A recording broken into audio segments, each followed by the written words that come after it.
Sir बताइए क्या trade होगी इस समय की। Good afternoon to you. Well, आज जो ट्रेड होगी वो मारुति है। मारुति में तेजी है, हायर जोन पर ट्रेड कर रहा है 10,554 पर। मेरे ख्याल से अगर 10,500 का स्टॉप अगर चले, पॉसिबल है कि आते दिनों में हम देखेंगे करीब 10,700 जोन्स।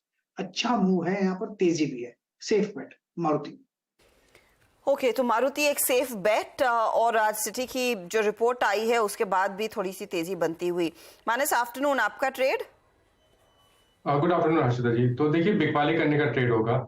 एस्ट्रल भी बिकवाली करनी है। एस्ट्रल में अगर आप देखेंगे तो करीब 10 दिनों से हम कंसोलिडेशन देख रहे थे और ये कंसोलिडेशन 20 डे मूविंग एवरेज के नीचे हो रहा था। आज फाइनली स्टॉक ने एक फ्रेश ब्रेकडाउन दिया है, जहां पर स्टॉक ने 1870 का एक बहुत ही अहम सपोर्ट ब्रीच किया है। स्टॉक अपने 100 डे मूविंग एवरेज के आसपास ट्रेड कर रहा है। पैटर्न नेगेटिव है, इसलिए मैं उम्मीद कर रहा हूँ कि शायद 100 डे मूविंग एवरेज ब्रीच हो जाएंगे।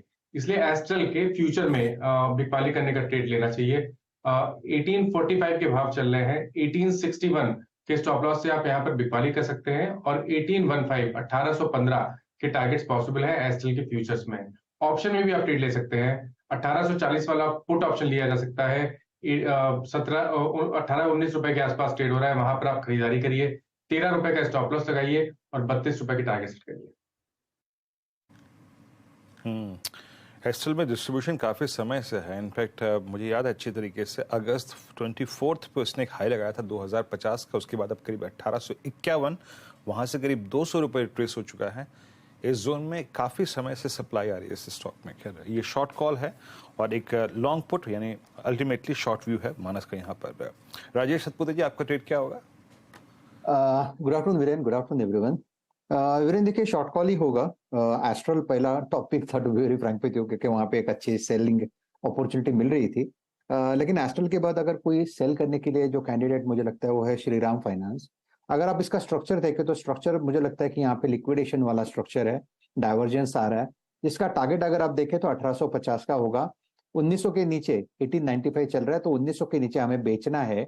जहाँ पे पहले जो पुट राइटर खड़े थे तो वो अभी वीकनेस वहां पे चालू हो गई है, तो 1900 के नीचे हम बेचेंगे। स्टॉप लॉस रहेगा 1920 और जैसे मैंने कहा टारगेट लेके काम करेंगे करीबन 1850 1860। ओके, श्रीराम फाइनेंस, ये इस समय राजेश जी की call. Ruchit, good afternoon. Ruchit, आपकी ट्रेड? जी, very good afternoon to everyone. मेरी आज एक बाय कॉल रहेगी, थोड़ी कॉन्ट्रा कॉल है। रिसेंटली काफी कम लोगों ने इसमें खरीदारी की सलाह दी है और वो है HUL। सो प्राइमरली अगर आप थोड़े पोजिशनल चार्ट्स देखेंगे तो वीकली 100 डेमा पे, वीकली 100 एक्सपोनेंशियल मूविंग एवरेज पे ये स्टॉक ने सपोर्ट लिया है और डेली चार्ट पे एक फॉलिंग वेज का पैटर्न बना है। यूजुअली जो फॉलिंग वेज का पैटर्न होता है वो हमेशा करेक्शन के एंड फेज में रहता है। और ऑप्शंस की पोजीशंस भी अगर हम देखें तो आज 2500 के कॉल राइटर्स ने अपनी पोजीशंस अनवाइंड की है। तो जस्ट एक्सपायरी के पहले कॉल राइटर्स की पोजीशंस अनवाइंड होना, यानी ये एक पॉजिटिव साइन है। यहाँ पे HUL में करंट लेवल्स पे खरीदारी की सलाह रहेगी 2455 के स्टॉप लॉस से 2550 के टारगेट्स के लिए। फिलहाल आपके लिए एक बाय साइड का ट्रेड HUL में आता हुआ पंकज पांडे हमारे साथ जुड़ गया ICICI सिक्योरिटीज के। Pankaj, good afternoon. बताइए आपकी क्या ट्रेड रहेगी इस समय? हाय, गुड आफ्टरनून हर्षदा। तो आई थिंक जो मार्केट में 2% का ओवरऑल हमने करेक्शन देखा है, ग्लोबल मार्केट्स में भी करीब सिमिलर करेक्शन है।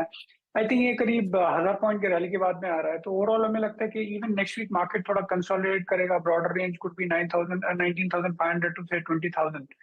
बट हमें लगता है कि दिवाली तक मार्केट नए हाई पे होगा। I think what we are liking as of now is, I think from a festive perspective तो ऑटोज उसमें क्लियरली आते हैं।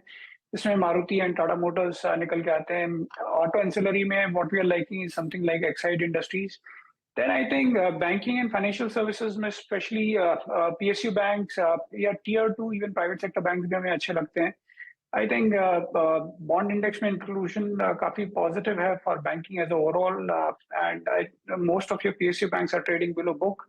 अच्छे टाइम में एक्चुअली इनका वैल्यूएशन और भी काफी अच्छा हो सकता है। तो that way I think PSU banks में हमें अभी भी लगता है कि थोड़ा जूस है।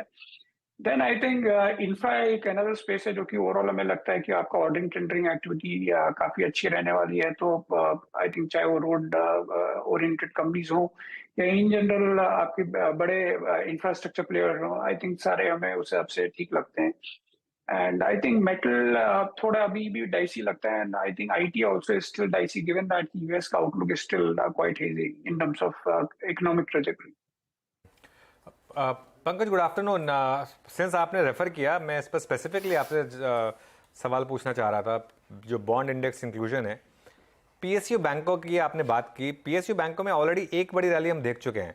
यहाँ से कहाँ पर ज़्यादा कंफर्ट होगा? एसबीआई, पीएन, बीओबी और कैनरा बैंक जैसे लार्ज प्लेयर्स में, या फिर जो स्लाइटली सेकेंड टियर बैंक्स हैं उनमें?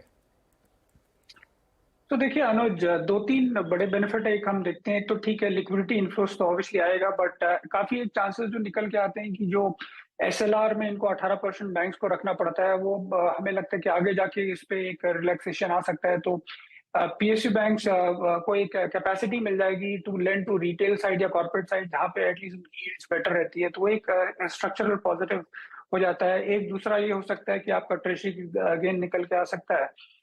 आई थिंक जो हम स्पेस पसंद कर रहे हैं, ऑब्वियसली उसमें एक एसबीआई है, क्योंकि वन टाइम बुक पे है, यहाँ पे हमारा टारगेट 725 का है। बैंक ऑफ इंडिया है, वो भी हमें अच्छा लगता है बिकॉज 0.7-0.8 टाइम बुक पे है। So that way I think ये भी एक बैंक है जो कि ये बिल्कुल अच्छा कर सकता है even from current levels. Then जैसे मैंने बताया कि टियर 2 बैंक्स हैं, बिकॉज ओवरऑल हमें लगता है कि कोई भी बैंक अगर डबल डिजिट आरओईज वगैरह डिलीवर कर पाएगा, आरओईज वगैरह ठीक ठाक मेंटेन कर पाएगा, तो वन टाइम बुक ट्रेड कर सकता है। तो जैसे एक साउथ इंडियन बैंक है, करीब 0.7 टाइम बुक पे है, या फिर कर्नाटका बैंक है 0.8 टाइम बुक पे है। तो आई थिंक ये सारे जो बैंक्स हैं वो ओवरऑल अच्छे लगते हैं। आई थिंक बड़े बैंक्स नहीं चलेंगे बिकॉज अभी भी आपके एफआई जो इनफ्लोज हैं वो थोड़े सॉफ्ट हैं। सो जब तक ये सॉफ्टनेस रहने वाली because of global cues, I think क्योंकि लिक्विडिटी पुश बड़े बैंक्स को थोड़ा ज्यादा चाहिए होता है, तो आई थिंक बड़े बैंक शायद अभी नहीं चलेंगे। बट आपके जो टियर 2 बैंक्स हैं, आई थिंक वो काफी बेहतर कर सकते हैं along with even bigger names in the PSU bank space.